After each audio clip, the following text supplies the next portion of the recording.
오늘 말씀의 제목입니다. 복음을 듣자 어리둥절하더니 기운이 솟아나고 야곱이 이스라엘이 되더이다.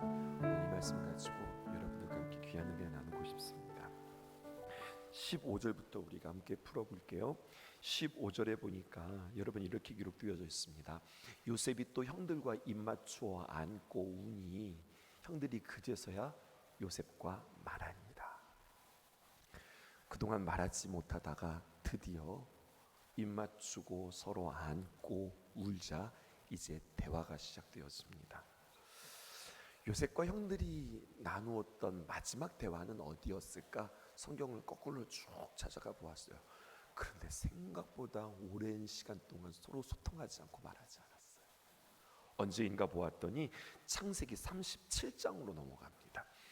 창세기 37장 4절에 보니까 그의 형들이 아버지가 형들보다 그를 더 사랑함을 보고 그를 미워하여 그에게 편안하게 말할 수 없었더라. 말을 하기는 했는데요, 어떻게 말했느냐, 편안하게 말하지 못했어요. 참 힘들고 거칠게 감정이 섞여서 했던 말들이죠. 37장 8절에 있는 말씀입니다. 어떻게 이야기하냐? 그의 형들이 그에게 이르되 내가 참으로 우리의 왕이 되겠느냐? 참으로 우리를 다스리게 되겠느냐? 요셉이 형들에게 자기의 꿈의 이야기를 했잖아요. 그러니까 뭐라고 이야기하냐면 그에게 이르되 네가 우리의 왕이 되겠느냐? 참으로 우리를 다스리게 되겠느냐? 하고 그의 꿈과 그의 말로 말미암아 그를 더욱 미워했어요. 근데 여러분, 이것이 마지막 말이었습니다. 근데 네가 우리의 왕이 될 것 같아? 근데 정말로 왕의 버금가는 총리가 되어서 나타난 거예요. 참으로 우리를 다스리게 되겠느냐? 말했는데 정말 이 요셉이 다스리게 되었어요. 그렇게 여러분 22년 전에 했던 말이 22년이 지나서고야 이루어지게 되었고요. 그리고서 비로소 말하게 되었던 거죠.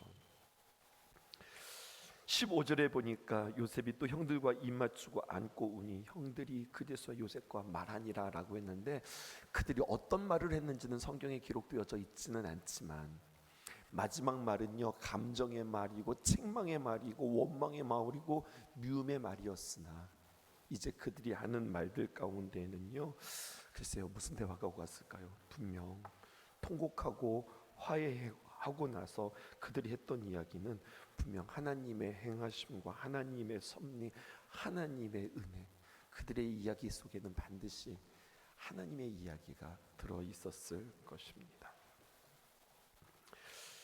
요셉이요, 애굽의 총리가 되었을 때 애굽의 바로는 그를 발탁한 장본인이었으므로 그는 좋았겠지만, 요셉이 총리가 되었을 때 다른 많은 애굽의 대신들은 요셉을 시기하거나 질투하지 않았을까요?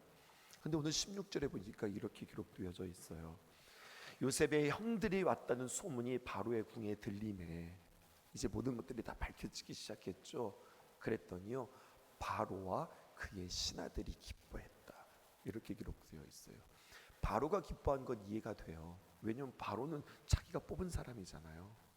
그런데 오늘 성경에 보니까 바로만 기뻐한 것이 아니라 바로와, 오늘 보세요, 그의 신하들이 기뻐했다는 거예요. 총리의 자리는 새로 만들어진 자리예요? 아니면 그 전에도 총리의 자리는 있었을까요? 그 전에도 있었죠. 그럼 여러분, 이게 무슨 말이 되는 줄 아세요? 오래전부터 있었던 자리인데 요셉 때문에 그 누군가는 그 총리의 자리에서 물러나야 했단 말입니다. 이런 말 있잖아요. 굴러온 돌이 박힌 돌 빼낸다고. 요셉은 박힌 돌이에요, 굴러온 돌이에요? 굴러온 돌이잖아요. 굴러온 돌이 박힌 돌을 빼냈단 말입니다. 대신들 사이에서는요, 어쩌면 미워하고 제거해야 될 대상 1호가 요셉이었을런지 모르겠습니다. 누가 요셉을 좋아해요? 요셉이 바로뿐만 아니라 신하들로부터 받은 이 신망은 시기와 질투도 있었겠지만 이 신뢰가 이 시기와 질투를 뛰어넘는 모습을 보게 되었습니다. 그의 나이 39살에 대적을 친구로 만들 수 있는 깊이와 폭이 있는 사람. 요셉이 대단한 거 아니죠? 요셉과 함께하는 그 하나님이 정말로 놀라우신 거죠. 그 하나님이 우리의 하나님 된다고 오늘 성경은 우리에게 이야기하고 있어요. 어떻게 그렇게 될 수 있을까? 그 비결이 기록되어져 있어요. 그는 노예일 때나 종일 때나 아니면은 감옥의 간수일 때나 하나님과 사람 앞에서 전심이었고 진심이었고 최선이었던 사람이에요. 그런데 뿐만 아니라 옥에 갇혀 있을 때에도 또 총리가 되어서도 하나님과 사람 앞에서 전심이었고 진심이었고 최선이었어요. 요셉은요, 내가 이렇게 최선을 다함으로, 내가 신뢰를 받고 인정을 받음으로 말미암아 그 다음 스테이지를 위한 어떤 디딤돌이 될 것이다, 이런 계산 없었어요, 여러분. 그런 계산을 하고 내가 이렇게 해서 내가 신뢰를 받고 식망을 얻은 뒤에 그 다음으로 나갈 수 있는 디딤돌이 되겠구나, 이러한 계산이 없었습니다. 그냥 자신의 삶의 최선, 그게 자신의 삶의 목적이었습니다. 하나님과 사람 앞에서 오늘 최선을 다하는 삶, 그것이 전부였어요. 여러분, 그리고 이것은 우리의 삶이 되어야 하겠습니다. 그리고 그 결과가 오늘 애굽의 총리로 보상이 되어지는 거예요. 갈라디아서 6장 9절에 있는 말씀입니다. 우리가 선을 행하되 낙심하지 말지니 포기하지 아니하면, 그 다음 중요한 말씀이죠. 때가 이름에 거두리라. 때가 이르면, 하나님의 때가 되어지면 거두게 되어질 것이에요. 때로는 하나님의 일을 하다 보면 시기도 얻고 욕도 얻어먹고 오해도 받기 쉬운 일들이 우리에게 있어요. 근데 여러분, 선한 일을 하면 할수록 더 큰 욕을 먹게 되어지고 더 큰 오해도 있게 되어지고, 요셉 좀 보세요. 심지어 누명까지 쓰잖아요. 근데 성경은 우리에게 이렇게 이야기해요. 우리가 선을 행하되 낙심하지 말지니 포기하지 아니하면, 여러분, 때가 이름에 거두리로다. 포기하지 않는 여러분들의 삶과 저의 삶들이 되어지기 원해요. 그래서 여러분, 첫 번째 우리는 이렇게 기도 제목 삼아야 되겠습니다. 매 순간이 목적이고 최선이다. 매 순간이 우리에게는 목적이고 최선이에요. 마치 내일이 없는 것처럼 살아가는 여러분들과 제가 되어지기 원해요. 강단에서 늘 제가 여러분들에게 이야기하죠. 오늘 우리가 드려지는 이 예배는 우리의 생에 있어서의 마지막과도 같은 예배, 최선의 예배로 우리가 주님 앞에 나아가십시다. 새벽 제단을 쌓든, 우리가 주일 오전 예배를 드리든, 아니면 우리가 주일 저녁 예배를 드리든, 오늘 우리에게서 이것은 마치 마지막과 같은 예배입니다. 여러분, 매 순간이 목적이고 최선일 때 결국 하나님께서 세우시고 하나님께서 거두신다. 무슨 일을 만난다 하더라도 정말로 정성을 다하여서 우리가 최선을 다해서 주님 앞에 예배하는 거죠. 비하인드 스토리가 있어요. 우리가 하나님 앞에 나와서 찬양도 하고 또 우리가 헌신 예배도 드리고 여러 가지 많은 것들을 준비할 때, 어제는 우리 헌신 예배 드릴 때 그렇게 도전했는데요.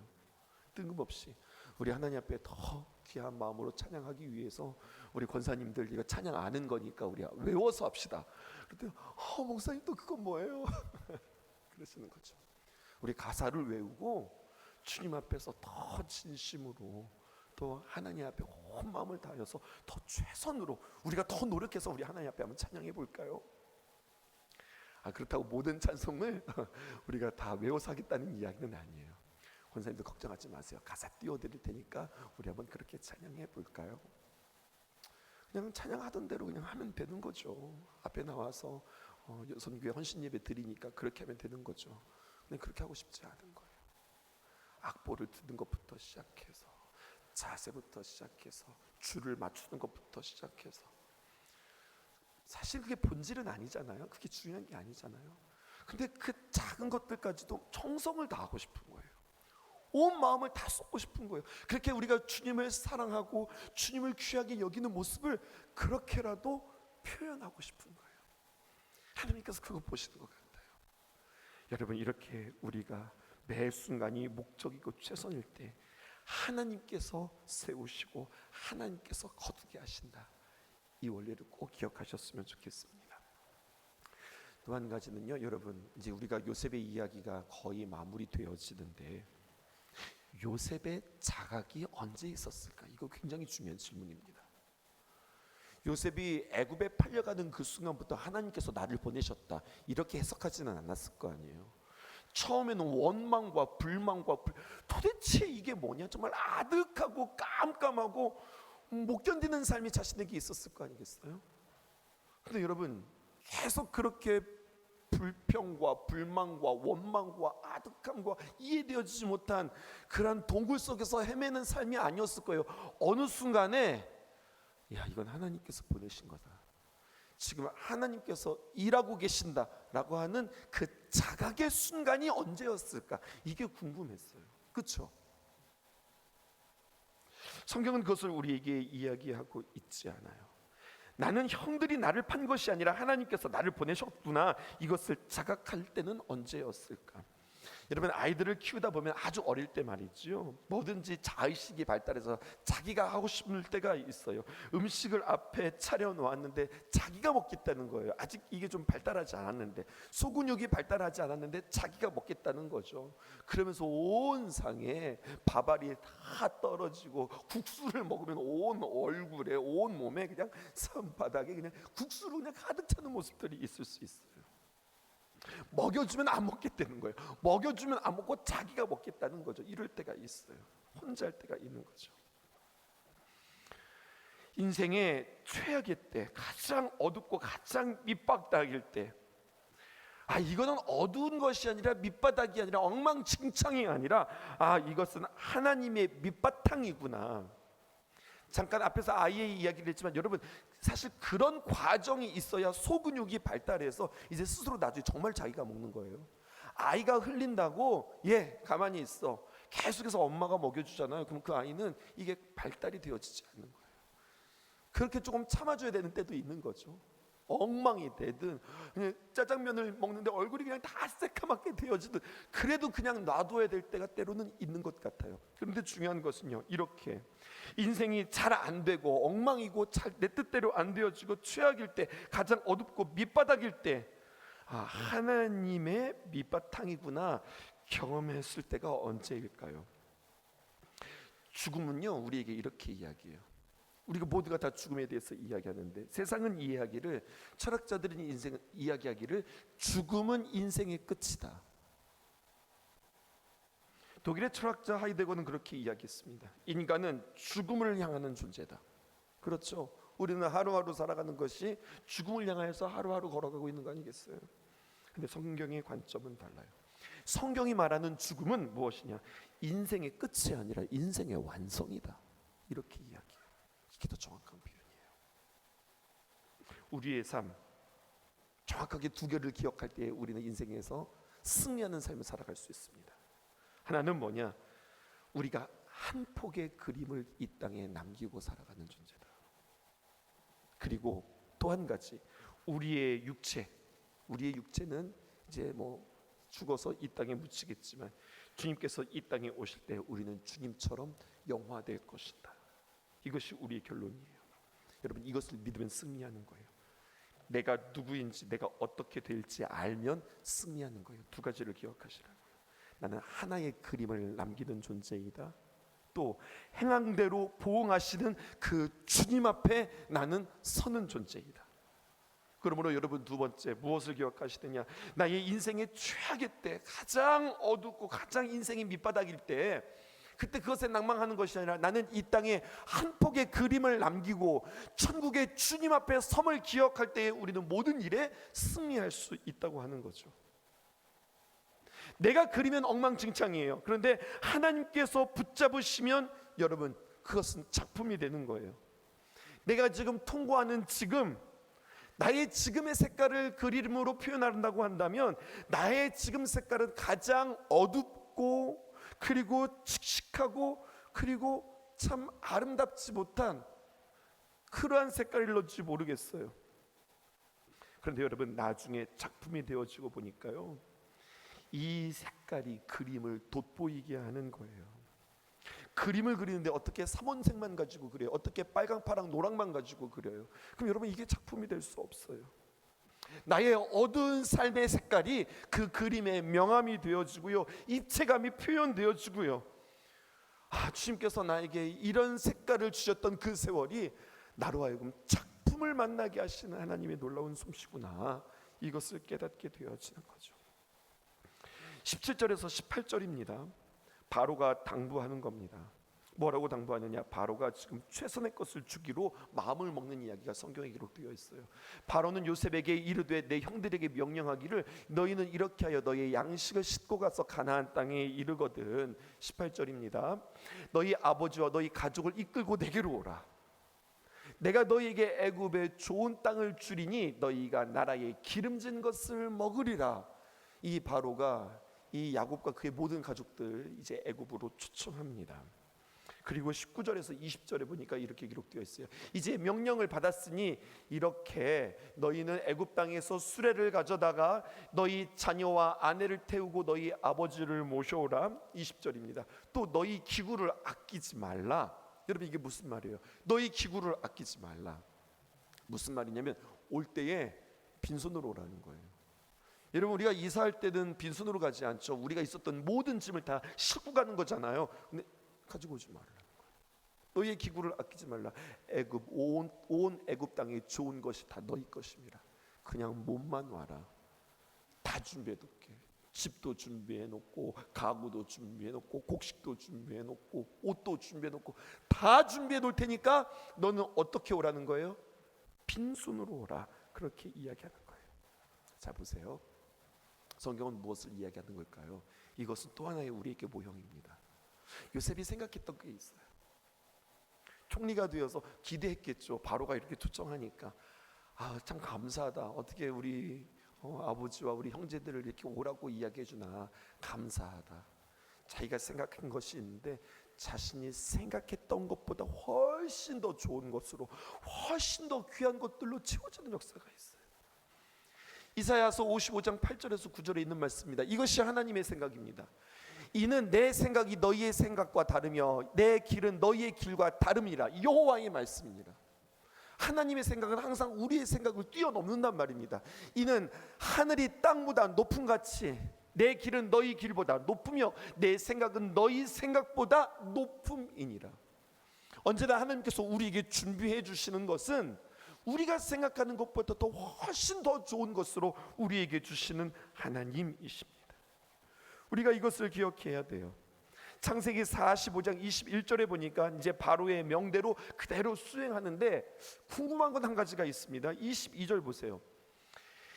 또 그들에게 각기 옷 한 벌씩을 주되 베냐민에게는 은 300과 옷 5벌을 주고, 그렇게 초청하면 되는데 이제 내려가서 아버지 모시고 오면 되는 거거든요. 그런데 어떻게 합니까? 이 요셉이 형들에게 옷을 한 벌씩을 주세요. 그리고 베냐민에게는 옷 5배를 주세요. 전에 잔치할 때에도 여러분 이 베냐민에게는 5배의 음식을 준 거 아시죠? 그리고 이 베냐민에게는 은 300을 주는 거예요. 자신은 형제들에게 옷이 벗겨졌는데 요셉은 그 형제들에게 옷을 입힙니다. 자신은 은 20에 팔렸는데 15배에 해당되는 은 300을 그들에게 줍니다.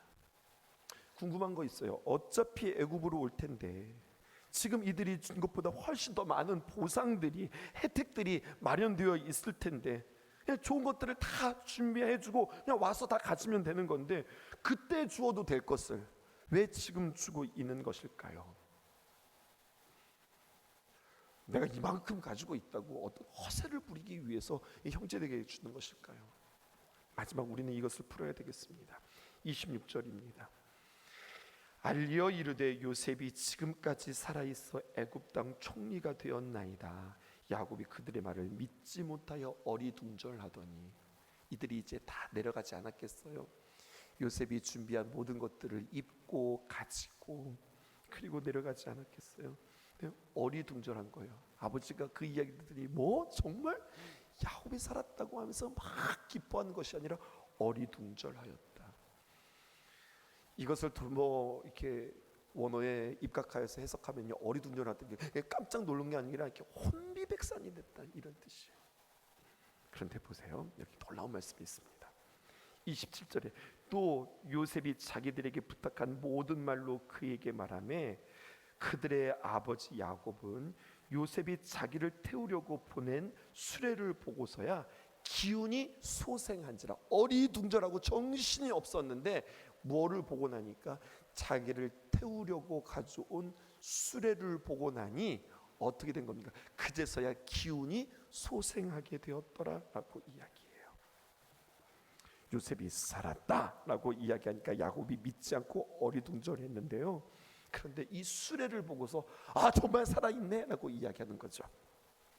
여러분, 이 수레가 전에도 한번 등장한 적이 있는데 버금수레라고 하는 좀 이상한 표현으로 이 수레가 번역되었어요. 왜 버금수레인가? 개역개정도 버금수레로, 또 개역 한글도 버금수레로 번역해 놓았더라고요. 왜 버금수레냐 그랬더니요, 바로가 타는 수레에 버금가는 그러한 수레다라고 했어요. 수레라고 하는 것이 chariot이라는 거예요. 그런데요, 이 버금 수레를 영어 번역으로 봤더니 second chariot.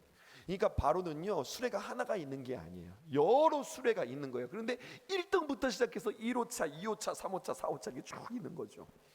근데 이 바로가 1등은 자기가 타야 되는 거고 2등 수레를, 버금 수레를 이 요셉에게 준 거예요. 그러니까 이것을 보고 타고 온 거죠.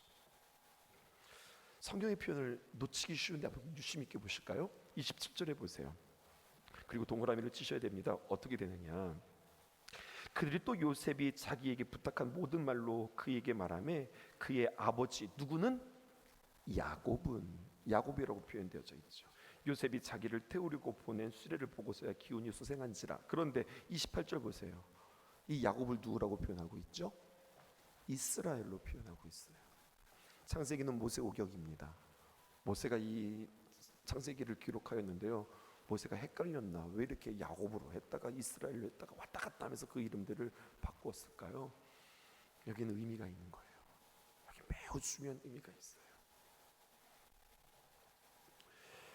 예수님께서 십자가에 못 박혀 죽으시고 사흘 만에 부활하셨습니다. 부활의 소식을 듣자 사람들이 믿지 않죠. 복음이었으나 믿지 않았어요. 근데 모두가 믿지 않았느냐? 그 소식에 대하여서 주님께서 나타나셔서 살아나신 자신의 모습을 보여주고, 그리고 자신의 손에 못 박혔던 그 못자국과 창자국을 보여줄 때에 아, 우리 주님께서 살아나셨구나, 부활하셨구나, 이것을 그들은 고백하게 되어지고, 그때 그들에게 새로운 소망이 생기자 여러분, 이 복음으로 말미암아 부활을 믿게 되어지는 그러한 사람들, 새로운 존재로 바뀌어졌단 말이에요. 이게 복음이잖아요. 복음의 능력입니다. 그러면 여러분, 우리도 마찬가지예요. 주님께서 이 땅에서 하나님의 귀한 은혜로 말미암아 우리에게 보여주시는 버금 수레가 있어요. 하나님의 은혜라라고 보여주는 우리들의 상징이 있어요. 그런데 어리석은 자들은 하나님께서 우리에게 주시는 이것을 통하여서 아, 하나님이 주셨구나, 하나님이 우리에게 허락하셨구나, 이것을 보아야 되는데 하나님께서 우리에게 주신 선물에만 우리가 눈이 멀어서 그것만 쫓아가고 그것만 바라보고 있는 거예요. 이해하시는 겁니까? 버금 수레를 통하여서 무엇을 보아야 합니까? 수레를 보는 것이 아니라 아, 요셉이 살아있구나, 정말로 요셉이 이 요셉의 형제들의 말들처럼 그는 애굽의 총리가 됐구나, 이 소식을 믿어야 되는데, 예를 들어서 이것을 믿자 그냥 버금 수레만 보고 야, 크다, 빛난다, 한번 타볼까, 한번 동네 한 바퀴 돌아볼까, 이 수레만 가지고서 매달려 있다면 이것은 그 수레의 의미가 아닌 거잖아요. 우리의 인생이 그럴 수 있어요. 주님께서 우리에게 보여주시는 것들을 통해서 우리의 영안이 눈이 열려 무엇이 보여야 하냐면 천국이 보여야 하고 영원한 소망이 우리에게 보여야 하는데, 그 소망이 보이는 것이 아니라 하나님이 우리의 수단이 되어서 어떻게 하면 우리가 이 땅에서 더 좋은 것, 더 편한 것, 더 큰 것, 그것만 부여잡고 오히려 육신의 눈이 밝아지고 영의 눈이 어두워지는 이런 안타까운 거꾸로 가는 인생이 우리의 모습이 있지는 않는가 생각하는 거죠. 누가복음 2장 10절에 있는 말씀입니다. 성경은 우리에게 이렇게 이야기해요. 열어주실까요? 천사가 이르되 무서워하지 말라, 보라 내가 온 백성에게 미칠 큰 기쁨의 좋은 소식을 너희에게 전하노라.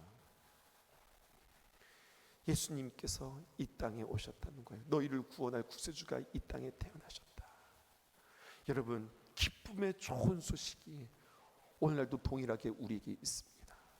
초림하신 예수님은 우리 곁에 계시지는 않지만 성령께서 우리와 함께 계셔서 큰 기쁨의 좋은 소식을 너희에게 주노니 이제 너희는 야곱으로 살지 말고 이제는 이스라엘로 살라.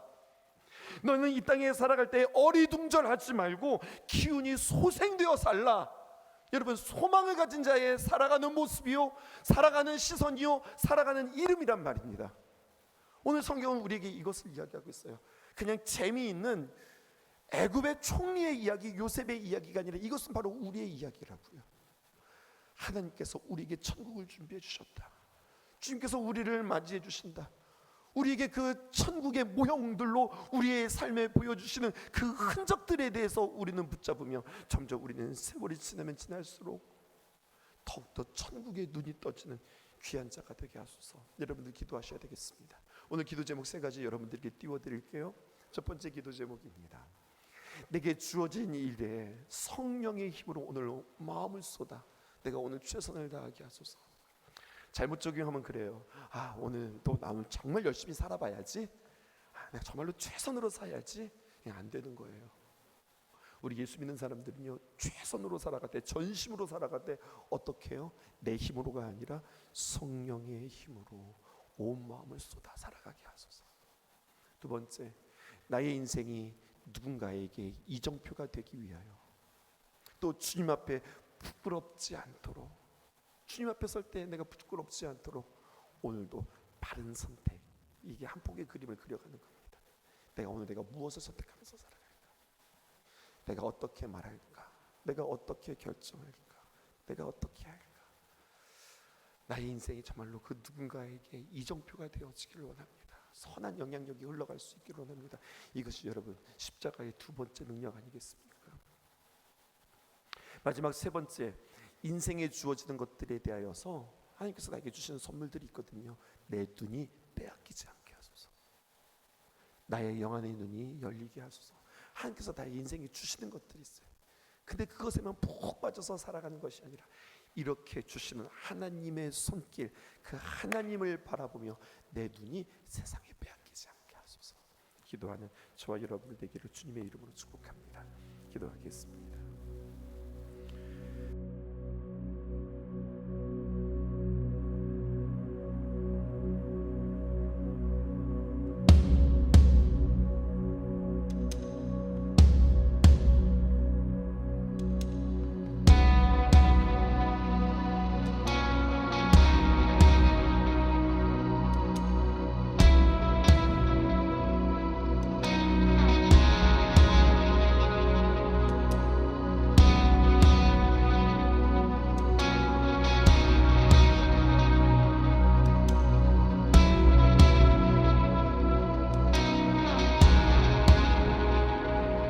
우리 주 하나님,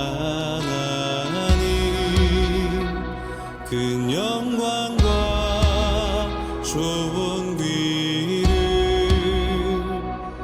받기에 합당하신 지금 여기 계신 하나님, 온 천지 만물을 지으시고 다스리는